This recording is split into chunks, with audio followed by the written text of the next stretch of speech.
since the end of World War II, it's actually been the conscription of South Koreans that has provided the backbone of US military force in the region.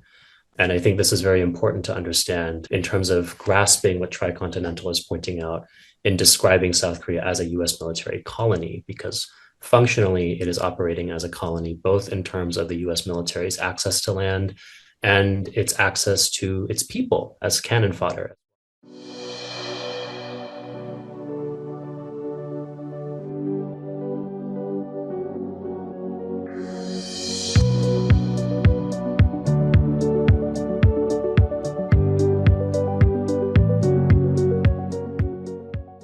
Hello and welcome to Global Majority for Peace podcast. I'm Ileana Chan, and every week on this podcast, we discuss with special guests from across the world our mission of building a global movement to promote peace and challenge the US-led war drive against China, Russia, and countries in the global south. This month, we are focusing on fundraising for the year ahead, so please, if you can, give us a little donation, small, big, if you want.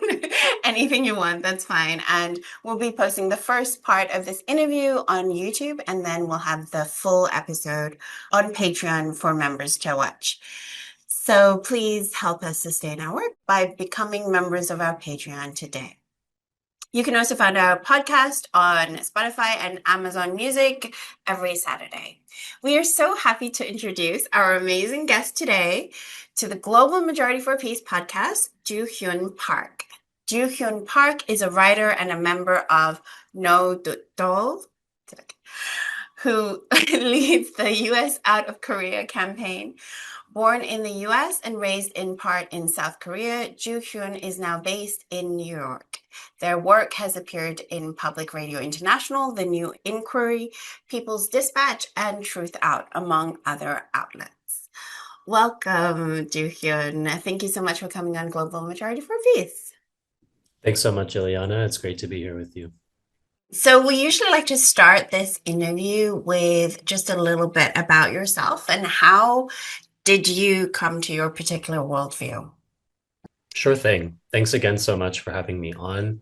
As you mentioned in your biographical introduction, I was raised in both the US and in Korea.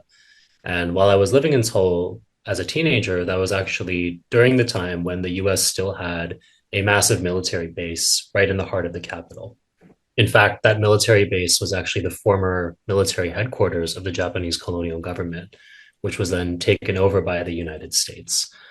And as a teenager, I remember both witnessing and hearing about, a number of different kinds of incidents involving US soldiers against, Korean people. And it was always something that was in the back of my mind in terms of my understanding of the world and my place in it.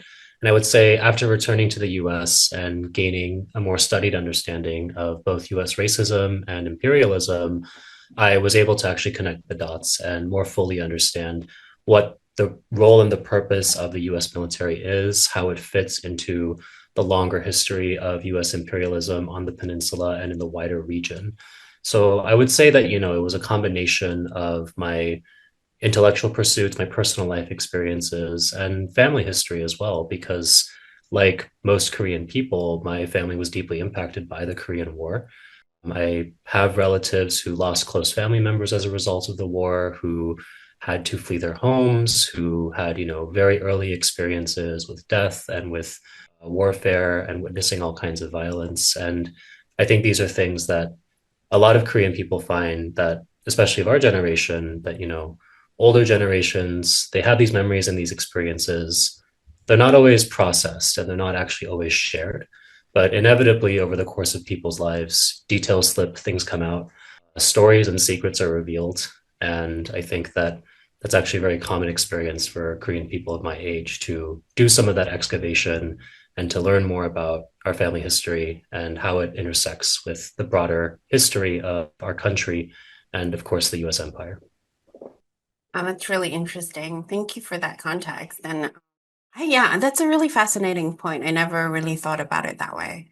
But of course, you're using all this experience that you've had in this worldview to great effect. You're leading the US out of Korea campaign, which is part of No Dutol. Could you explain what Nodutdol is and expand on what the purpose of the US out of Korea campaign is, just for viewers who might not be familiar? Sure thing. Do want to also emphasize that the US out of Korea campaign is like a whole effort by not only Nodutdol, but in addition to that, over 100 organizations that have endorsed the platform and taken on the task of being our partners in this. So while I play a specific role in the campaign, it's certainly not, my individual initiative. It's belongs to the whole organization and to the wider movement that's moving along with us. To share a little bit about the US out of Korea campaign, this is an initiative that we launched last year in response to massive escalation undertaken by the US military in Korea. I think just to share a little bit of information regarding that, in 2023, there were more than 200 days where the US military was engaged in war exercises in Korea. In 2024, that number rose to 275 days of the year. So more than 5 days a week. And we are now expected in 2025 to actually shatter that record and keep pushing. I think it's really only a matter of time before the US military finds a way to have more days of war games in Korea than there are in the calendar year. And so it was in response to these escalations that we felt that this campaign was necessary in order to begin to more effectively move public opinion in the US, in order to organize our own diaspora, and also bring together people of conscience who have an awareness of Korea's history and reality in the US, whether they're Korean or not. So we unveiled a platform under the US Out of Korea campaign that has four central demands. The first is US out of Korea, which is basically what it sounds like. We want all US troops gone. We want all US bases and military installations to be dismantled, for the land, the water, the airspace that was appropriated for US military use to be returned to the Korean people. The second demand is an end to the US ROK alliance. And we're actually defining that in terms of all of the networks of alliances that South Korea or the ROK is involved in, which are US led. So it's not only the formal US ROK alliance, it's also things like JACUS, the Japan Korea US Trilateral Security Cooperation. And we would even extend it to South Korea's participation as a member observer in NATO.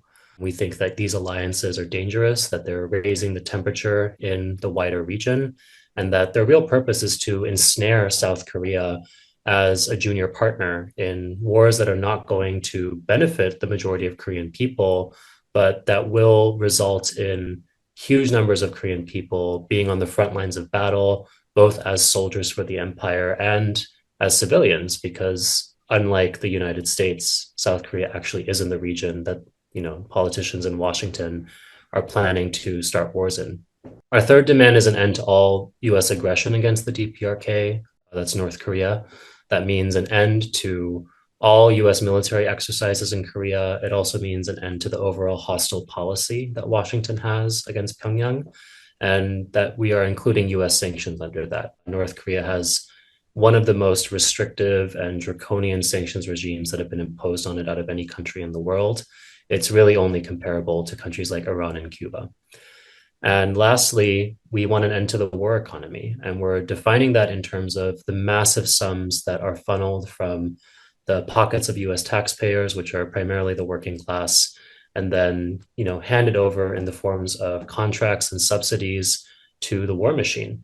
When we say the war machine, we don't just mean the companies that are producing weapons. We also mean the vast network of corporations that are in alliance with the war, whether that's petrochemical companies, all other kinds of capitalist monopolies that really seek to use war as a way to expand their market share and their domination of the global economy. So we really see the answer to that as the rise of a people's economy. And, that requires redirection of resources towards things like healthcare, like housing, jobs, ecological restoration, and climate justice. I think as a final point on this fourth demand, we really need to note that there has to be a real concerted effort to fight the inflation of the war budget in the United States. President Donald Trump has vowed to put together a $1 trillion Pentagon budget for the first time ever. Now, we should note that the US has actually been spending more than $1 trillion on war every year for some time, because you can't just look at the defense budget, you also have to look at its nuclear budget as well. But I think that we can all be in agreement that this is an immense waste of resources. It's an immense waste of human potential and time. It's investment in nothing but the destruction of people and our planet. And we want the wealth that we produce with our labor as workers to go towards the improvement and the advancement of society and the world, and not towards its destruction. I totally can get behind all of your demands there. But I do have just a question on strategy, or just in terms of what are the main tactics and tools that you use to build your movement and make those demands. So, what we understand is that the masses of people are the ones that make history, and that in order for that to happen, there has to be changes in consciousness. So, this campaign is really oriented around education and towards actually building the mass movement that can fight for Korea and really for the end of US imperialism on a consistent and a committed basis. So, the different kinds of tactics that we use, span a wide range of things. It can include media and narrative interventions. It includes public education, whether that's in the form of like book clubs, presentations, teach-ins, podcasts like this. And it also includes mobilization. So some of the key moments of mobilization that we've had in the past year have been around some of the larger war games that have taken place in Korea, which typically occur every March and every August. In addition to that, we are also working to bring together organizations from not only across the left, but really across the political spectrum that have an interest in actually advancing human potential and actually, fighting injustice. And in order to do that, we have things like the People's Summit for Korea, which is coming up in just about a month's time and will take place in New York City. Really, an opportunity for us to engage a wide range of organizations that have a history of work on questions of peace and anti militarism and begin moving towards the same direction with common goals in mind. When we pursue this campaign, it's not because we think that, we in Nodutdol are necessarily going to be the ones who will individually on our own result in a massive change in how the US orients towards its empire, but because we want to engage millions of people to begin to question the role of US imperialism in the world and begin to make commitments to combat it effectively. Thank you for that. To give our audience a little more context on the current militarization of South Korea, although you did give a pretty comprehensive look, especially on the war games, which I'd like to get into a little bit more on that. But in Hyperimperialism, a dangerous decadent new stage by Tricontinental Institute, researchers defined all countries according to their relation to US empire. In the global South category, out of 145 countries, only South Korea and the Philippines were considered de facto US military colonies. Japan, like you mentioned in JAUKUS, Japan is actually considered part of the imperial core, so the part of global north. That's why that's not included. But could you expand a little bit on what the tangible realities of this are? Because I think so few people really understand this about Korea in the first place. Yeah, thank you for bringing in the Tricontinental study. If listeners have not had a chance to peruse it, I would highly recommend it. It's very well researched, very helpful, I think, in understanding the current global moment in terms of confrontation between the global North and South. To give us a more kind of complete picture of the US occupation of Korea, I just want to start with the basics. So, the US has been in Korea since the end of World War II. And what that means is that this is one of the longest running, most consistent US foreign occupations anywhere around the world. It's really only comparable to Japan and to some of the US presences in Europe. But the thing to note, of course, is that Korea was not a participant in World War II. Korea was a colony of Japan at the time. And yet it is the only country next to Germany which had partition imposed upon it as a result of World War II. But unlike Germany, Korea was not part of the Axis. It was not an aggressor in the war. And to this day, the US retains 62 military bases and about 28,500 of its troops in Korea. In addition to that, it holds wartime operational control of the military. What that means is that in times of war, the ROK or South Korea's military is not necessarily developing its own plans and implementing its own orders. It's actually taking those orders from the Pentagon. And as a result of that, there are deeply embedded joint command structures that exist in Korea that fuse together the militaries of South Korea and the United States. And all of these joint command structures are entirely US led. So, functionally, what this means is that South Korea's military is legally an appendage of the US military. And I think when you bring in the dimension of South Korea's mandatory conscription, you begin to see how insidious that is. South Korea has a mandatory conscription system for all males.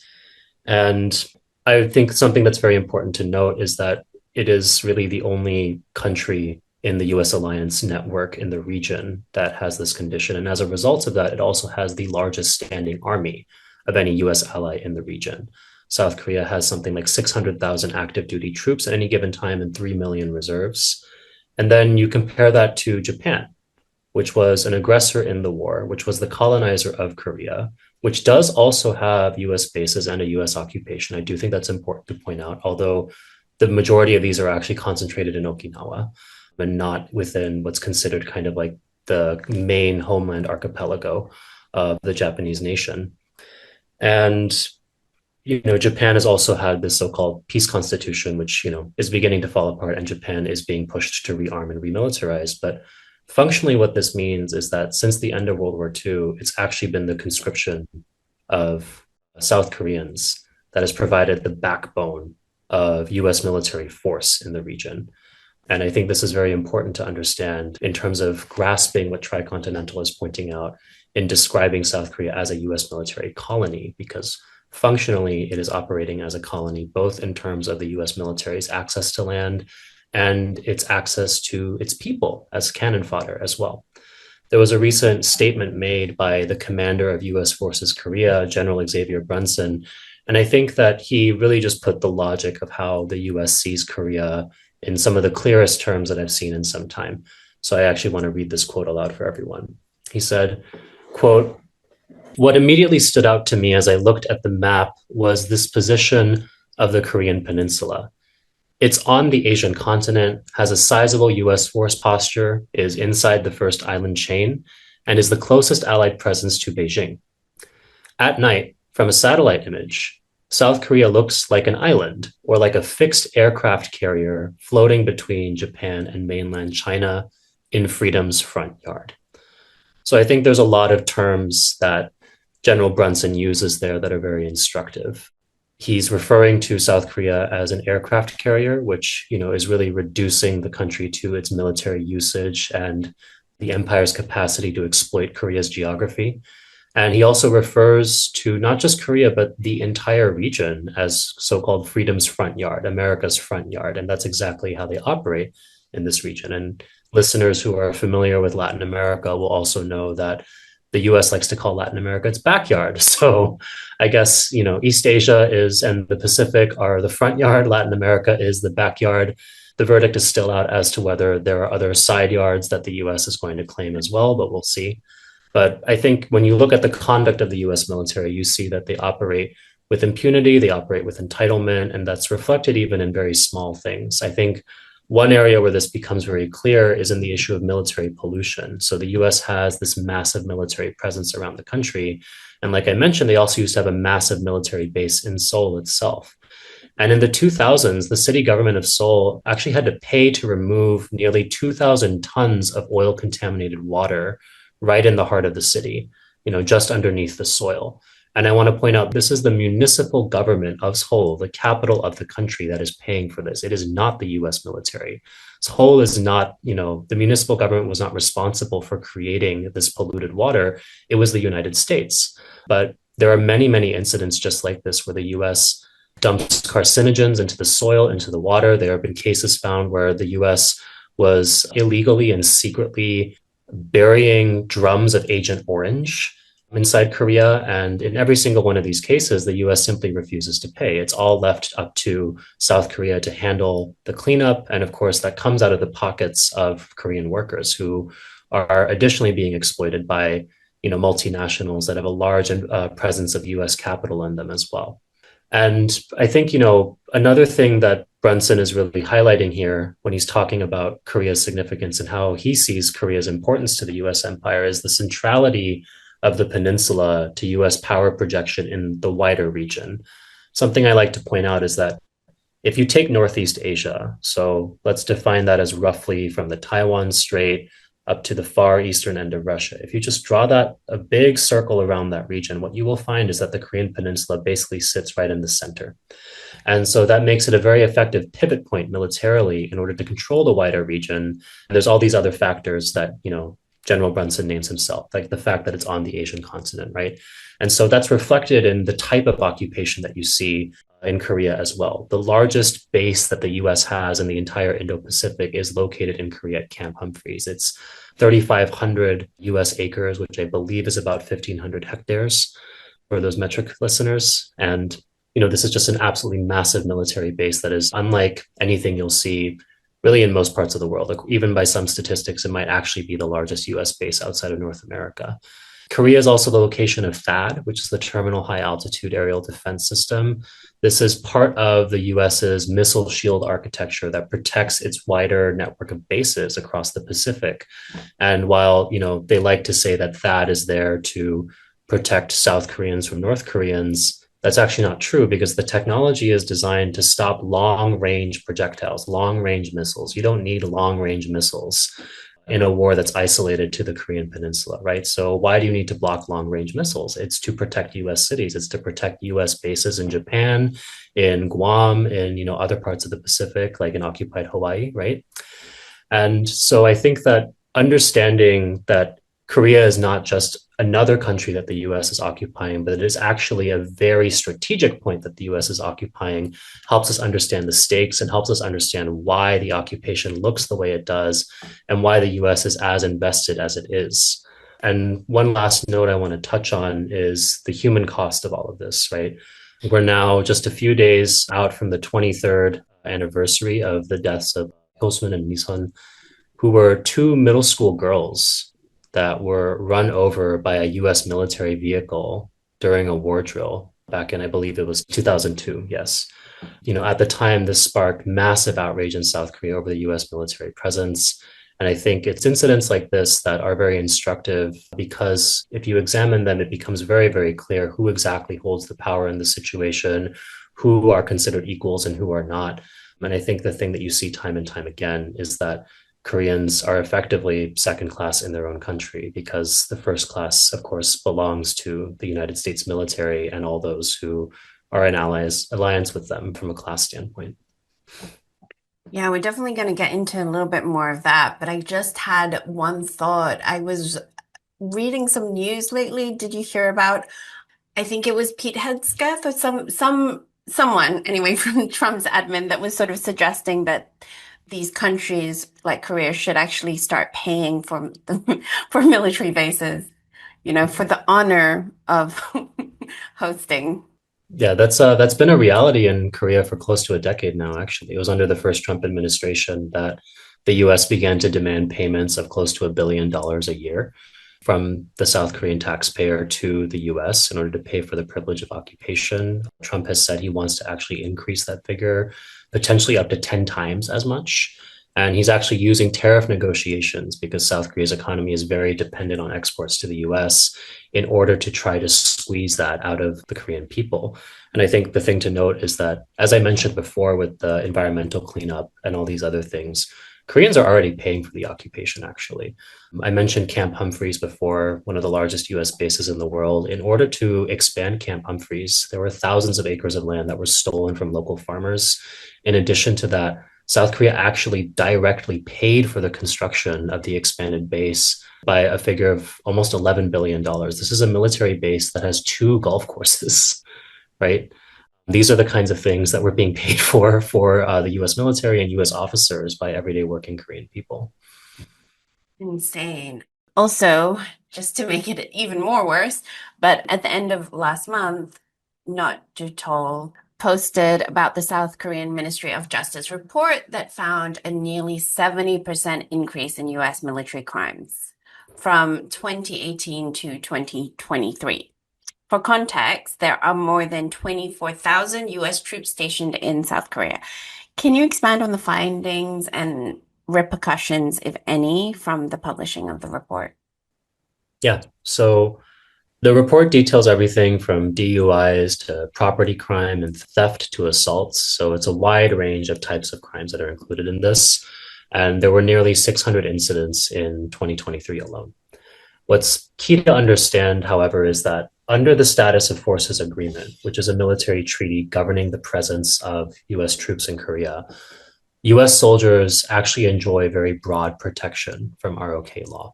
In fact, they used to have complete immunity, and that changed after a case in the 1990s when a US soldier murdered a Korean woman, Yoon. And the way that the Status of Forces Agreement operates now is that in extreme cases, such as murder or rape, US soldiers are subject to prosecution by ROK or South Korean authorities. However, there are still extreme restrictions and safeguards in place that prevent South Korean authorities from actually investigating or detaining US soldiers. So, what that means is that when you have so-called minor crimes, and I would point out that minor includes things like DUIs, it includes things like property damage and vandalism, it includes assaults. So, like, if a soldier gets drunk and like crashes his car and causes property damage or damage to a person, everyone can see it happen before their eyes, but unless there is a willingness from the US military to cooperate, the South Korean authorities actually cannot officially move forward with an investigation because they can open a case, but they can't actually bring the guy in for questioning, right?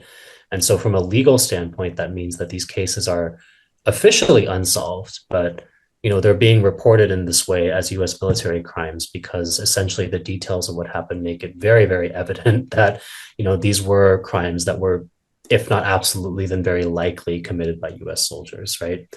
And I think examining some of the cases in the report is very illuminating. There's at least one incident of a US soldier who was seen tearing down anti-base banners that were put up by locals who are opposed to the US military presence. So it's actually US soldiers committing crimes because that is considered vandalism in South Korea, committing crimes for political purposes as well, right? To intimidate the local population and to, oppose their efforts to resist the occupation of their land. And in terms of the political impact of the report, I do need to point out that the report came out close to the last week of the snap election, which just took place in South Korea. So it was politically a very busy time. And so I wouldn't say that the impact of the report has actually been that wide beyond the circles of people that are interested in this sort of thing. And I think, that also reflects how the occupation works in South Korea, because I think, it's easy for us to say there's this many troops, there's that many military bases. If you haven't been to South Korea, it might be hard to visualize it. You might begin to think like, oh, like South Korea is just a country where there are military bases everywhere. That is true. And at the same time, it's a country where the majority of people go about their day-to-day lives without interactions with the US military because the US military is concentrated in specific places, and there are forms of actually segregation that exist to keep the civilian population separate from the US military outside of specific zones. So those who interact with the US military are very aware of its crimes and its dangers, but that's not the case for most people. US soldiers have their own housing on bases that are separated from the rest of people by walls, by barbed wire, by armed guards, right? And when you consider the conditions inside those bases, you have to kind of understand that they're kind of like gated communities in a way, right? There's also tend to be neighborhoods in local cities that are close to US bases, places that are like colloquially referred to as camp towns where US soldiers tend to spend their leisure time. So these aren't typically places that a lot of regular Korean people are going to go, right? Because they're sort of understood as US areas, right? And you don't necessarily want to spend a lot of time there unless you have some sort of business there. And in addition to that, at least when I was growing up, I'm not as sure about it now, but when I was growing up, there were even businesses in Seoul close to the military base that you could not enter if you did not have a foreign passport. So essentially, these were no Koreans bars, right? And so as a result, as I said, a lot of people don't have this day-to-day interaction. And that's part of how the occupation maintains itself, and also why, officially at least, the US military does actually have an interest in exerting discipline over its ranks, in preventing US soldiers from, running completely amok among the Korean population, because they know that negative public opinion is actually to their disadvantage.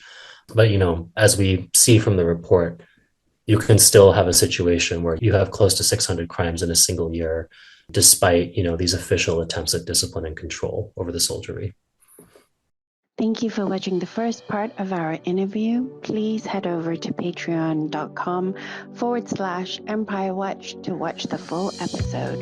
The podcast is also available as an audio on Spotify and Amazon Music every Saturday.